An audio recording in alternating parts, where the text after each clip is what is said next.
In regular lab, we have discussed part A of computer network lab. Next, we'll discuss part B. In part B, we have total 6 experiments. First one is write a program for a HLDC frame to perform the following. First one is bit stuffing. Second one is character stuffing. First, we'll see what is that bit stuffing. Next, we'll go with the program. Next, we'll discuss with the result. Fine.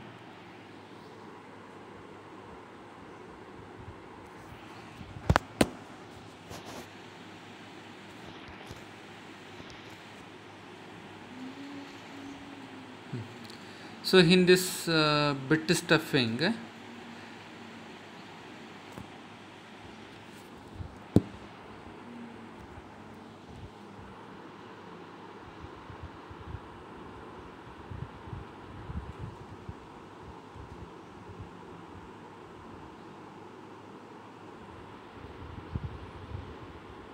we can observe that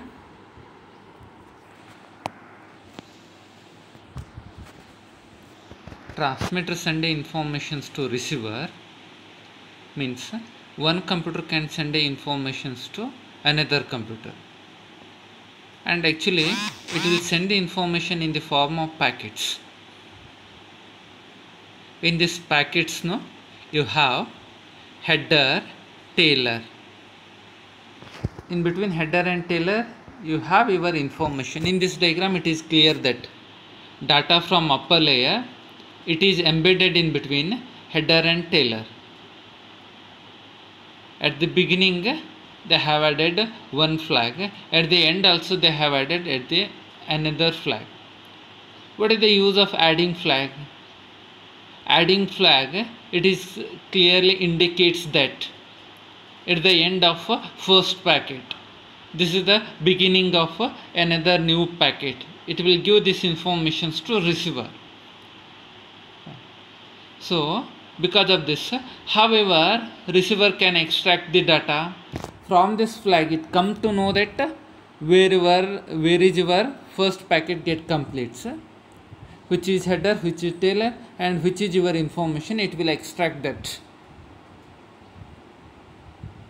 Here you can see data from upper layer that will be stuffed in between header and tailer.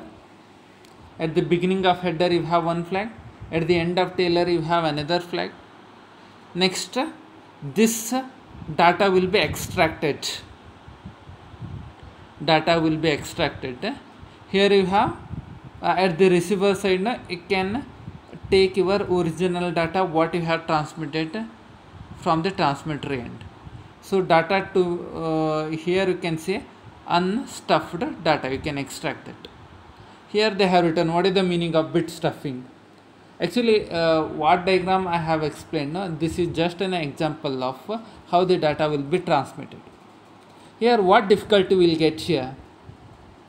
If you are transmitting data, if it resembles similar to your flag, let us consider that we have added a flag with 0 continuous 6 ones. After 0 you have this flag.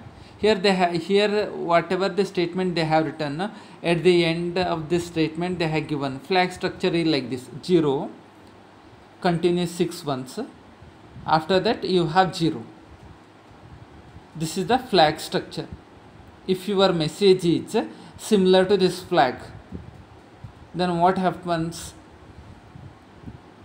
Receiver can misunderstand that your information is started from this, or your information get complete like this, because receiver can understand where your message get starts and where your message get ends from this information only. So because of this, in order to avoid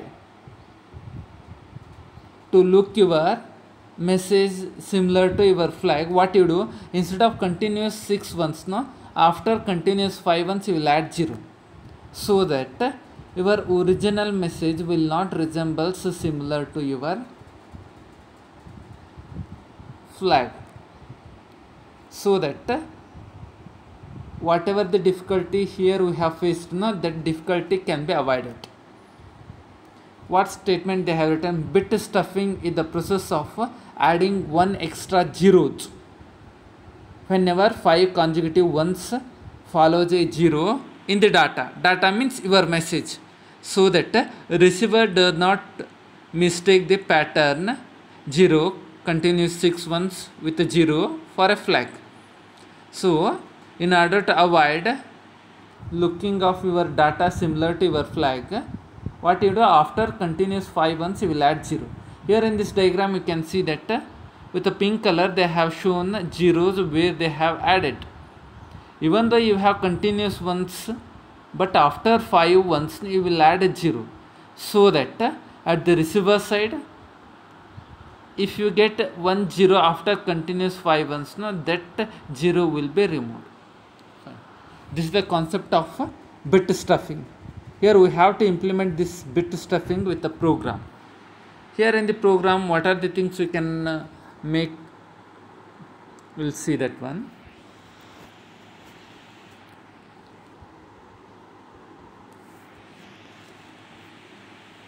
Here this is our result. First we will analyze the result, then we will go with the program. Enter a frame size. First what I will do, I will write a program such that at the beginning it should ask to enter how many bits you want to enter. Enter frame size. What is that frame size? What is that bits? How many bits you want to enter? 20 bits. Enter the frames in the form of zeros and ones. We have entered frame in the form of zeros and. After bit stuffing means already we have seen that after continuous 5 ones we will add that 0. Here now after continuous 5 ones we have added 0. So that this is the bit stuffed data, so that receiver will not get confusion of transmitted data with respect to whatever the flag you have with your message. How I can make this program to get execute? I have written this program with a C programming, hash include standard stdio.h string.h. I am entering all these bits in the form of zeros. Next I have entered integer variable a with the 20, b with the 30, I, j, k, count 10. Enter the frame size. At the beginning what I will ask, enter the frame size. Here in this example I have taken frame size with the 20. Scanf %d %n. Here I will enter frame size with the 20. Enter the frames in the form of zeros and ones. I need to enter this one. So because of this, for I equal to 0, I less than n, I plus plus, scanf %d %a of I. Here it will make me to enter all the data till all the 20 bits are entered. Next I need to check. What I need to check after this message is entered? Next message is what? After continuous 5 ones, if I get continuous 5 means I need to insert 0. I equal to 0, count equal to 1, j equal to 0, while j less than n. Here n is what? Your frame size. So here 0 is less than 20. If ai equal to 1, if it is 1, if your enter data is 1, then what you will do, you will increment the counter. Next b of j equal to a of I, then here you will check and you will increment that counter. If that counter reaches with a value 5, then you will come to know that you have entered continuous 5 ones. So because of this you have to insert 0. So here you can see b of I equal to 0. After bit stuffing, whatever the data you have entered, that one will be stored in b of j. So after bit stuffing we'll get this. So this is your result. So this is the first program. In next video we'll go with the character stuffing. Thank you. Bye.